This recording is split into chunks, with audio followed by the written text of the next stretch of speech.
आम्हावडे नाम येता, आम्हावडे नाम येता, तोही पिता संतोषी. उभयता एक चित्त, तरी प्रीत वाढली. आम्ही शोभो निकटवासे, आम्ही शोभो निकटवासे, अनारिस न दिसो. उभयता एक चित्त, तरी प्रीत वाढली. तुका म्हणे पांडुरंगे, तुका म्हणे पांडुरंगे, अवघे अंगे निवारी. उभयता एक चित्त, तरी प्रीत वाढली. समचर सरोजम सांद्रणे धाबुधामं. जगत नित्य पाणिं मंडनं मंडनानां. तरुण तुलसीमाला कंधरं कंधनेत्रं. सवदोहासं विठ्ठलं चिंतयामि. नमो विठ्ठला राजया पांडुरंगा.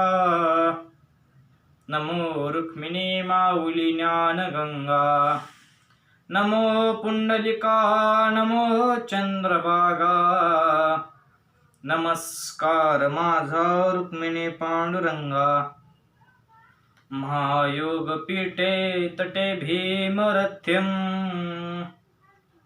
वरं पुंडलिकाय धातुं निन्द्रये.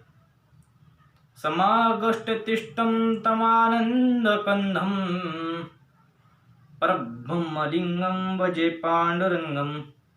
पांडुरंगा कुरु प्रथम नमन, पांडुरंगा कुरु प्रथम नमन. दुसरे चरण संतांच्या, त्यांच्या कृपाधाने कथेचा विस्तार. बाबाजी सद्गुरुदास तुका, कलावज्ञ जीव उद्धराता अवतारम. कलंकांग तेजोधिकामो हि वक्रम. कलाणीश बाधा पुनर्दावदक्षं. समाधिस्थमूर्तिं भजे ज्ञानदेवं. नमो ज्ञानेश्वरा, नमो ज्ञानेश्वरा. निवृत्ती उद्धारा सोपान देवा. नमो मुक्ताबाई त्रिभुवन पावली. उद्धार जननी देवचिया. ओम नमो ज्ञानेश्वरा, ओम नमो ज्ञानेश्वरा. करुणा करा दयाळा, तुमचा अनुग्रह लाधलो. पावन झालो चराचरी. आम्हावडे नाम गीता, आम्हावडे नाम गीता, तोही पिता संतोषी. उभयता एक चित्त, तरी प्रीत वाढली. वस्तू प्राप्त प्रसंगी, प्राप्त स्थळी. कीर्तन रूपी सेवे करता निवडलेला अभंग जगदवंदनीय जगद्गुरु देहूचे सुप्रसिद्ध साधू श्रीमंत श्री तुकोबराय यांचा अभंग असून या अभंगाच्या माध्यमातून जगद्गुरु तुकोबराय देवाचं आपलं सख्य कसं वाढलं, देवाची आपली प्रीत कशी वाढली, देवाचं आपलं प्रेम कसं वाढलं. थोडक्यात जर सांगायचं झालं, देवाचं ना आपलं सुत कसं जुळल्या अभंगातून स्पष्ट करतात. विठ्ठल विठ्ठल विठ्ठल विठ्ठल हो. यापूर्वी आपण पहिल्या भागामध्ये, पहिल्या व्हिडिओमध्ये बघितलं होतं देवाचं आणि गवळणीचं किती प्रेम होतं. गवळणी म्हणतात, जीवीची आजीवा, प्रेम भावाची भावा, तुझं वाचुनी केशवा अनु नावडेही. महाराज एवढं गवळणींचं देवांवरती प्रेम होतं. महाराज एवढं भक्त देवांवरती प्रेम करतात. पण महाराज एक विशेष भक्ताचं, भक्त जास्त त्याच्या रूपापेक्षा त्याच्या नामावरती जास्त प्रेम करतात. महाराज रूपावर तो खूप प्रेम करतात, पण नामावरती पण जास्त प्रेम करतात. नावावरती महाराज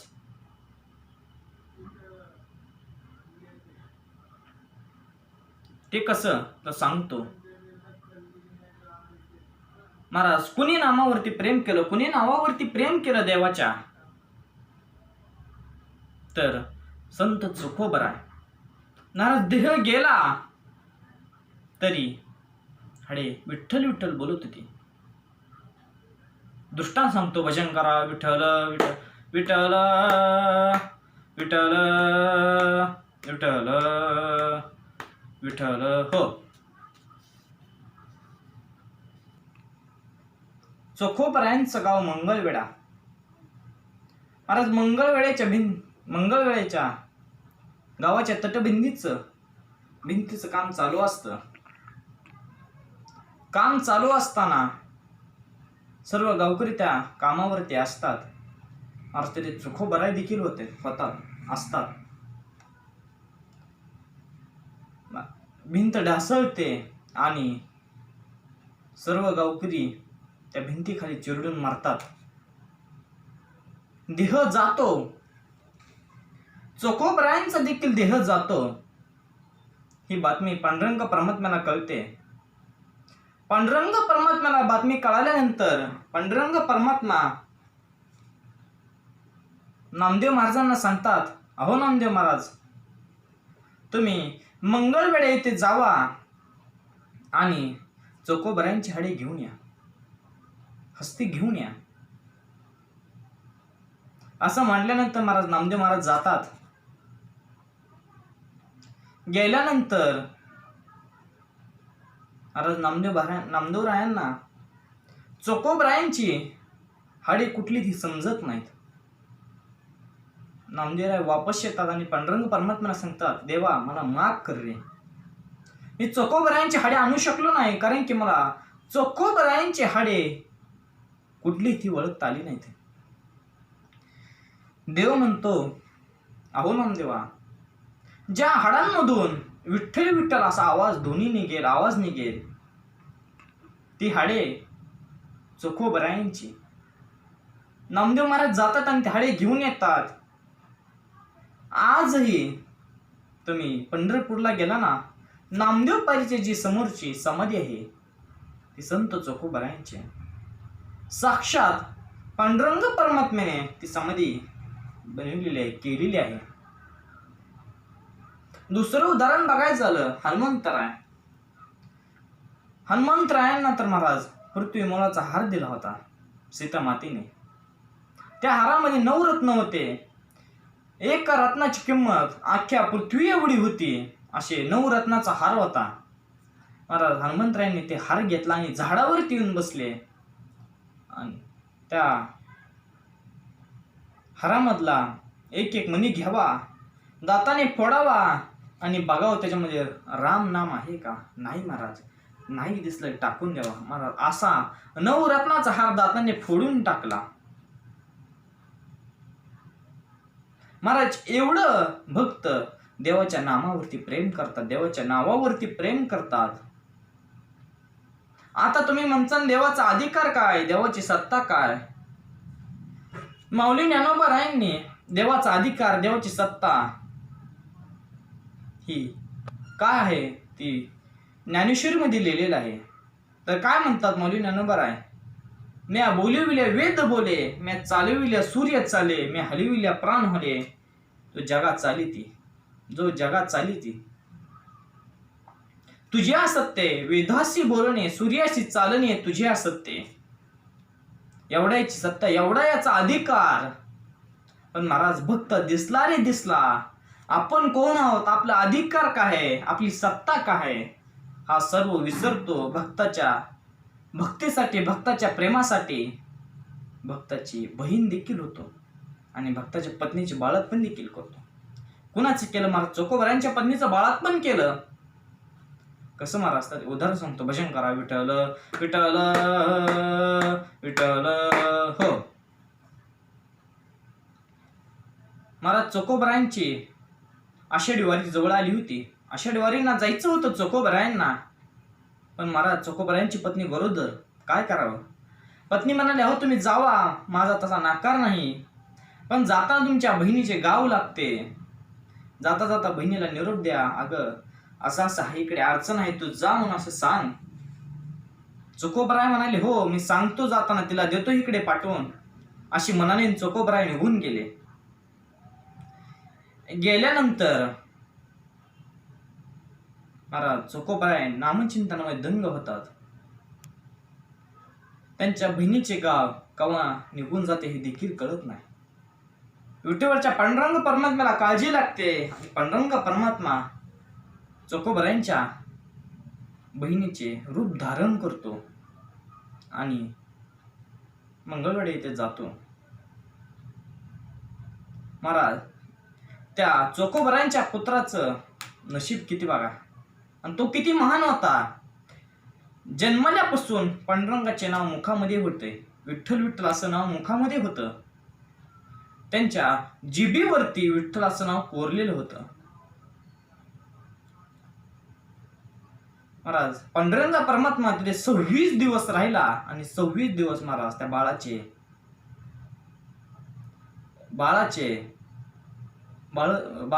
बाळूचे धुतले.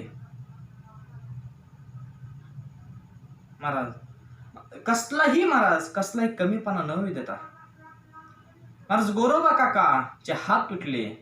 शपथ होती महाराज, ते उदाहरण तुम्हाला माहित असेल. तिथे हे कुंभाराचं रूप धारण केलं. असे अनेक उदाहरण आहेत महाराज, सांगायला कमी पडते. सांगत राहिलो तर कमी सांगता येते महाराज, एवढी उदाहरण आहेत. संत एकनाथ महाराज, संत सेना महाराज, संत सावतामाळी, संत गोरोबा काका, संत चोखोबाराय, संत तुकाराम महाराज, संत सखोबाई, संत मीराबाई, असे अनेक संतांची उदाहरण आहेत महाराज. या सर्व संतांची कामे केली महाराज, कसलाही कमीपणा न देता. एवढंच नाही महाराज, एकेची आई मरू द्या, शेजारच्या महिला मंडळी म्हणतात, शेजारच्या माता भगिनी म्हणतात, अरे तुम्हाला आई समज, बहीण मेली वारली तर दत्तो, अरे तुम्हाला बहीण समज. पण एखाद्याची पत्नी मरू द्या महाराज, वारू द्या, असं कोण म्हणणार आहे का? अरे तुम्हाला पत्नी समज नाही महाराज, हे देखील काम केलं महाराज. देव भक्ताची पत्नी देखील झाला. तो कसा? तर उदाहरण सांगतो. कोणाची पत्नी झाला तर महाराज अर्जुनाची पत्नी झाला. दृष्टांत सांगतो, भजन करा, विठ्ठल विठ्ठल विठ्ठल विठ्ठल. हो, अर्जुनाची पत्नी झाला महाराज. देव आणि अर्जुन दोघे जण काम्य कोणामध्ये वनभोजनाकरिता गेले होते. महाराज वनभोजन आनंदाने झालं, गप्पा मारत दोघांचं वनभोजन झालं. वनभोजन झाल्यानंतर देव म्हणाला, अरे अर्जुना, मी इथून फेरफटका मारून आलो, तोपर्यंत तू ही सर्व भांडी धुवून ठेव. असा देव म्हणाला आणि निघून गेला. पण महाराज बिचारा अर्जुनाने उभ्या आयुष्यात कधी भांडी तर धुतलीच नव्हती, पण त्याने जेवण केलं ना, तर त्याचा हात धुवायला त्याची पत्नी यायची, म्हणजे सुभद्रा त्याचा हात धुवायची महाराज. आणि महाराज त्या अर्जुनावर आज भांडी धुवायची पाळी आली. अशी भांडी समोर ठेवली. अर्जुनाला सुभद्रेची आठवण आली, मनामध्ये इच्छा झाली, आज इथे माझी सुभद्रा जर असती तर तिने अशी एका मिनिटात सर्व भांडी धुवून टाकली असती. अशी मनामध्ये इच्छा निर्माण झाल्या महाराज श्री भगवान परमात्म्याने सुभद्रेचं रूप धारण केलं आणि अर्जुनासमोर येऊन उभे राहिले. अर्जुन आश्चर्यचकित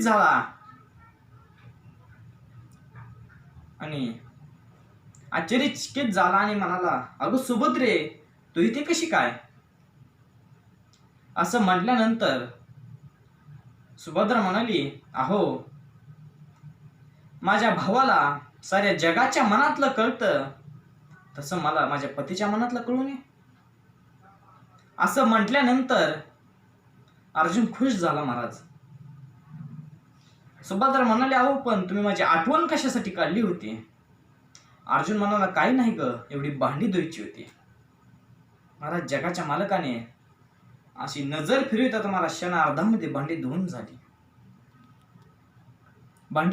दोघ जण गप्पा मारत बसले, सुभद्रा आणि अर्जुन. मारत बसल्यानंतर अर्जुन म्हणाला, सुभद्रा आता बाद झाल्या गप्पा, देव याची वेळ झाली, तुझा भाऊ याची वेळ झालीये, तो आला ना तर माझी चेष्टा करेल, माझी मस्करी करेल, मला म्हणेल का रे अर्जुना तुला पत्नीशिवाय 1 मिनिट करमत नाही, असं म्हणेल. तो इथून निघून जा. सुभद्रा म्हणायला जाते, पण या बेटीची आठवण म्हणून, या बेटीची भेट म्हणून मला तुम्ही काहीतरी द्या ना. असं म्हटल्यानंतर अर्जुनाला सांग तुला काय पाहिजे. सुभद्रा म्हणाली अहो मला तुमच्या त्या बोटामधली अंगठी पाहिजे. अर्जुन म्हणाले ही अंगठी चल. लगेच अर्जुनाने स्वतःच्या बोटामधली अंगठी काढली, सुभद्राच्या बोटामध्ये घातली. सुभद्रा ज्या रस्त्याने गेली त्या रस्त्याने भगवान परमात्मा आला आणि म्हणाला झालं काय अर्जुना. अर्जुन म्हणाला हो. रथामध्ये भांडी ठेवतात आणि दोघे जण निघतात. निघाल्यानंतर वारीच्या वेळेने रथ धावत असतो.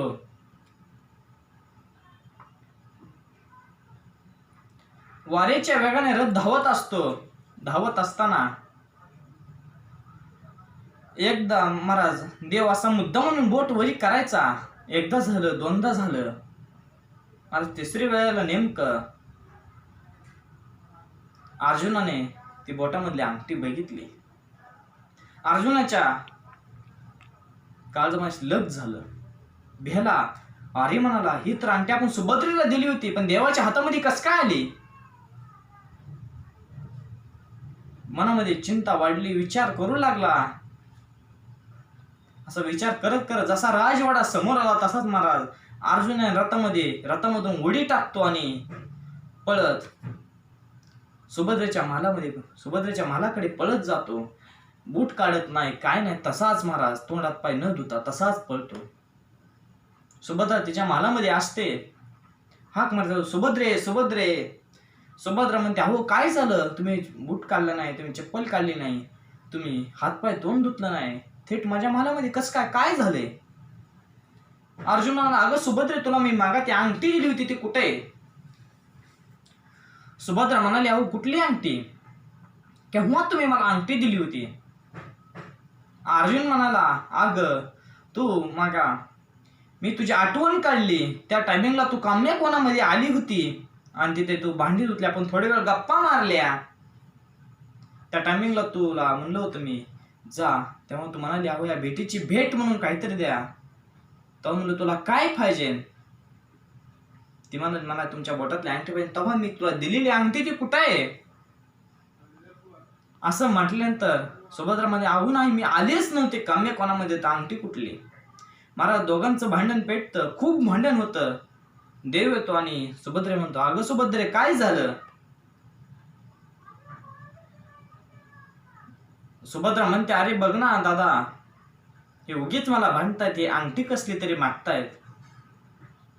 अर्जुनाला अजूक राग येतो, दोघे जण भांडणं करतात.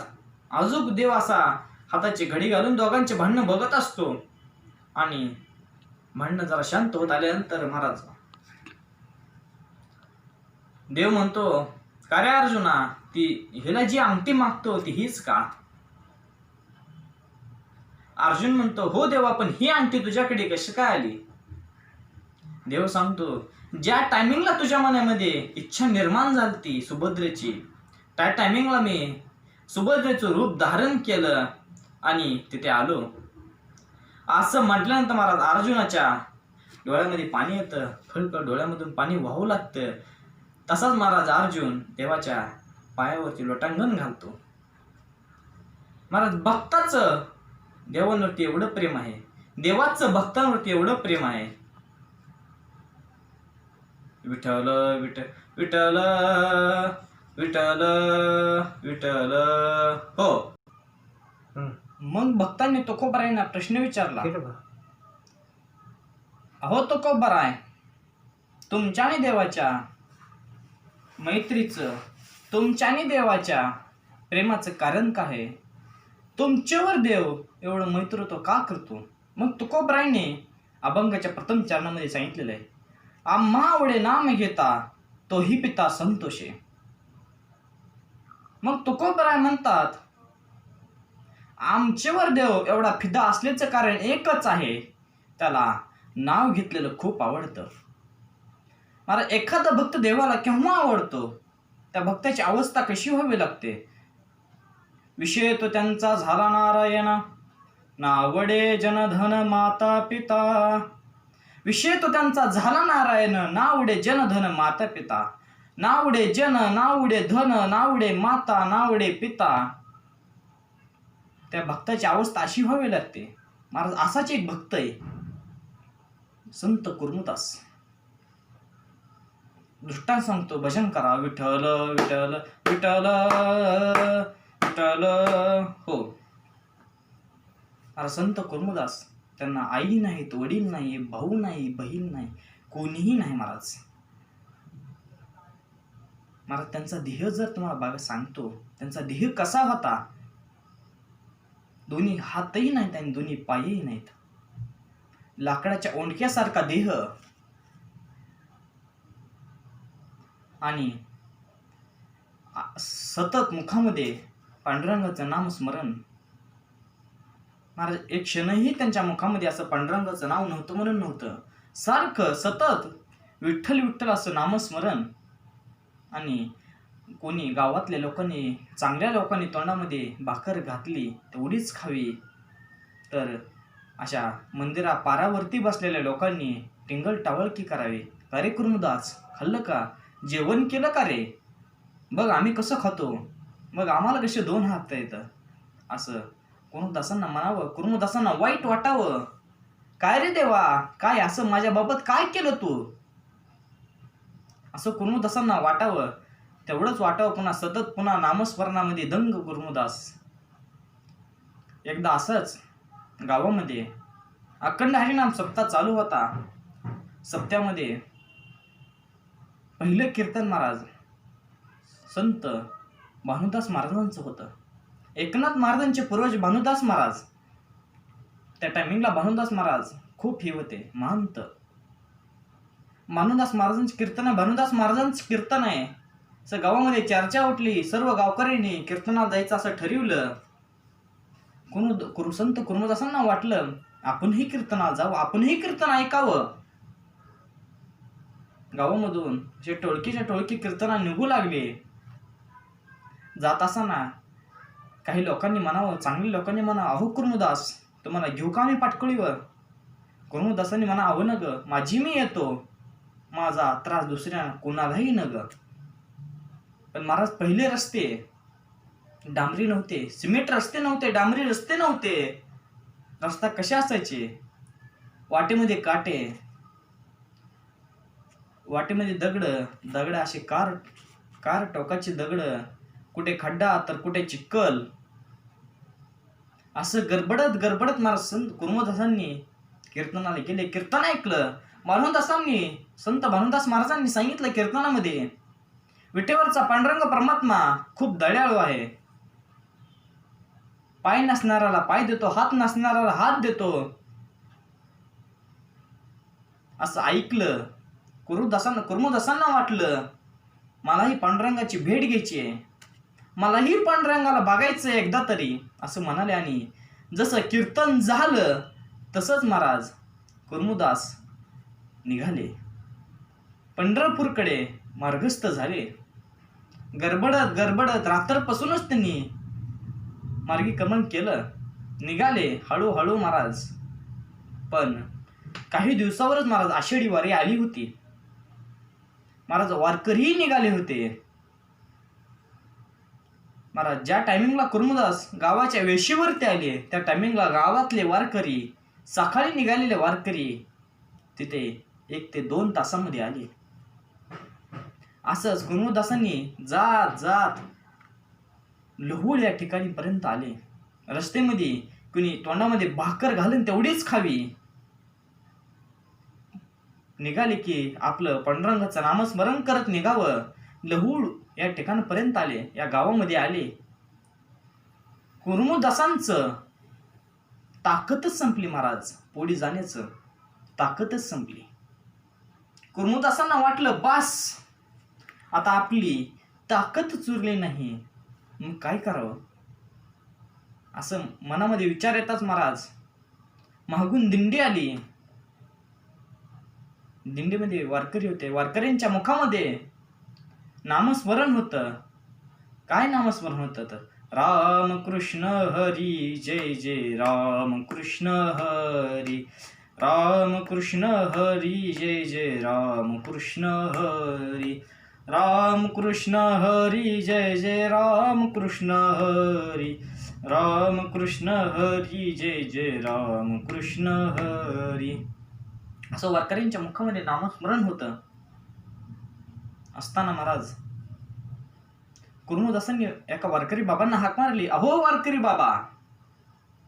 वारकरी बाबांनी इकडे तिकडे बघितलं. वारकरी बाबांना वाटलं मला भास झालाय. असं भास झालाय म्हटल्यानंतर वारकरी बाबा पुढे चालू लागले. पुन्हा हाक मारली. अहो वारकरी बाबा. पुन्हा वारकरी बाबांनी इकडे तिकडे बघितलं. कुणीही दिसा नाही. त्यांना वाटलं अरे मला भासच होतोय. पुन्हा चालू लागले. पुन्हा कुर्मदासांनी हाक मारली. अहो वारकरी बाबा खाली बघा मी ते खाली आहे. असं खाली बघितल्यानंतर कुर्मदास महाराज जमिनीवरती असे लोळलेले होते. वारकरी बाबा खाली बसले आणि विचारलं का हो काय पाहिजे. ते म्हणाले तुम्ही पंढरपूरला जाताय ना. हो. उद्या परवा एकादश आहे. वारकरी बाबा म्हणले हो आहे. मग तुम्ही पंढरपुरामध्ये जाचान. हो. चंद्रभागेमध्ये स्नान करचान. हो.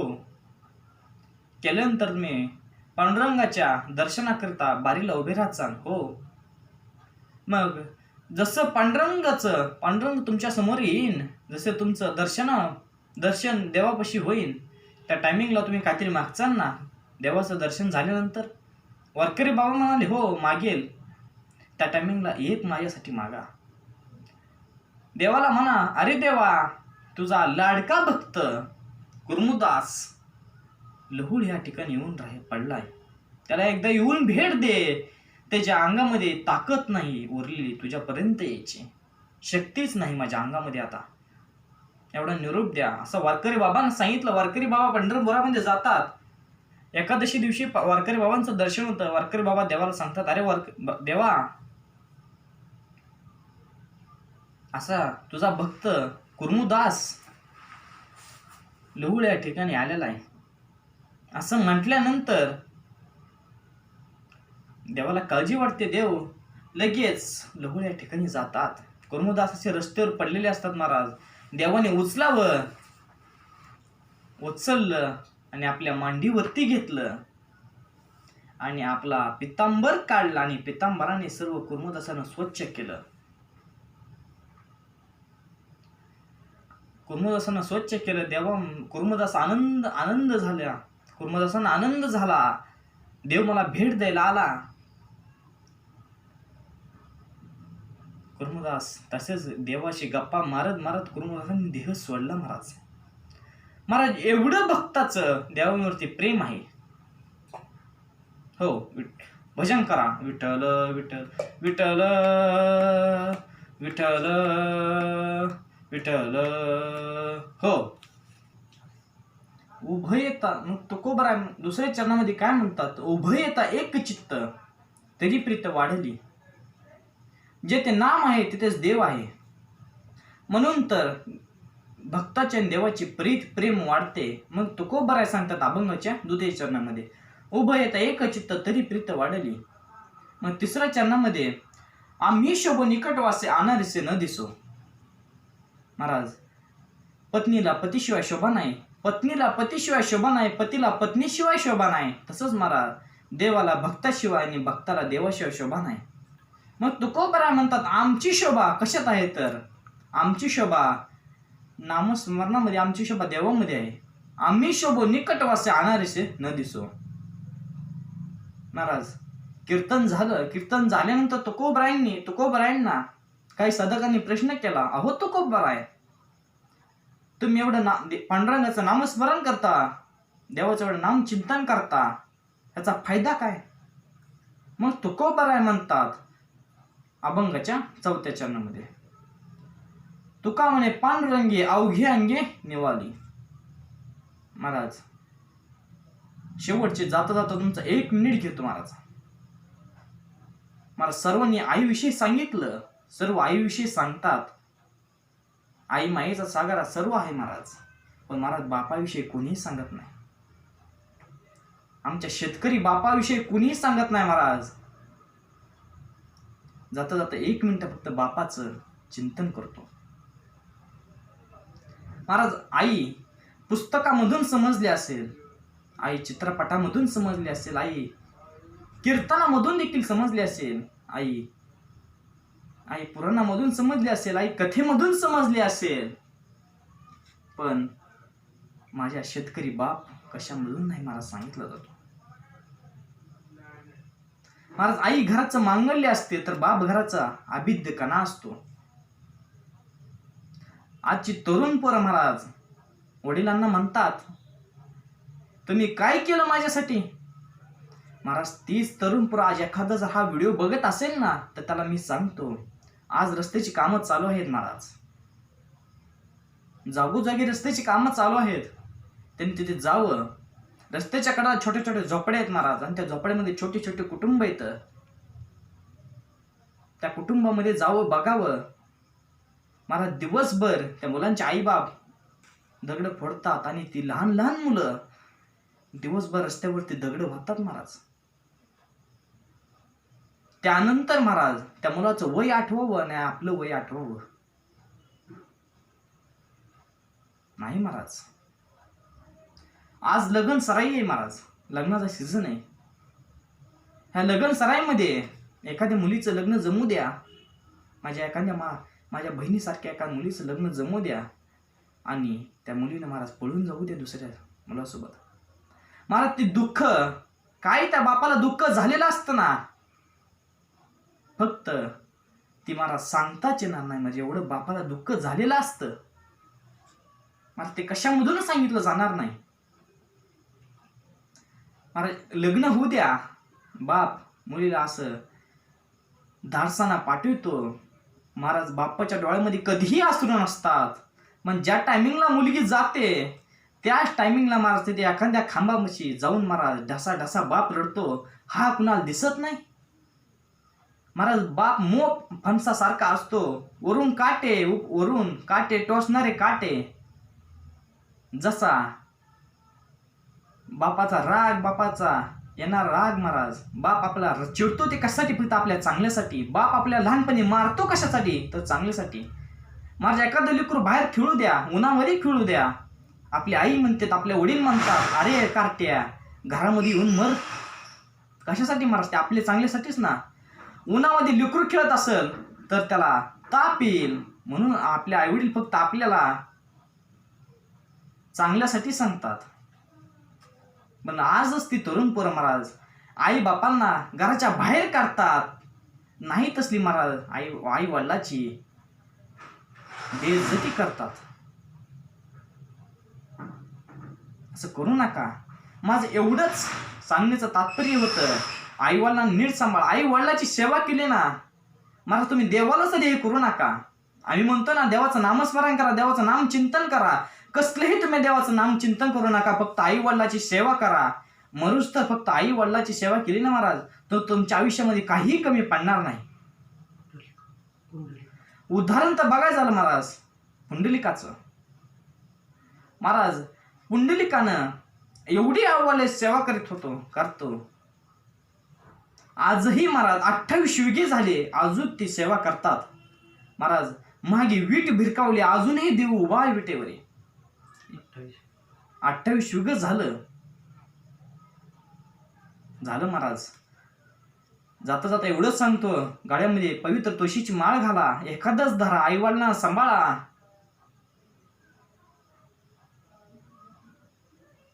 चालेल कीर्तन रूपी सेवा माझे गुरुवर्य आचार्यजी ज्ञानेश्वरजी महाराज जोगदंड यांच्या चरणावरती नतमस्तक होतो आणि कीर्तनास पूर्ण विराम देतो. पण ज्यांनी मला सतत साथ दिली, तशीच माझे आई वडील, माझे आजी आजोबा,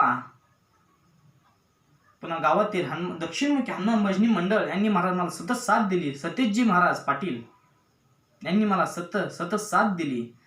यांच्याही चरणावरती नतमस्तक होतो आणि कीर्तनास पूर्ण विराम.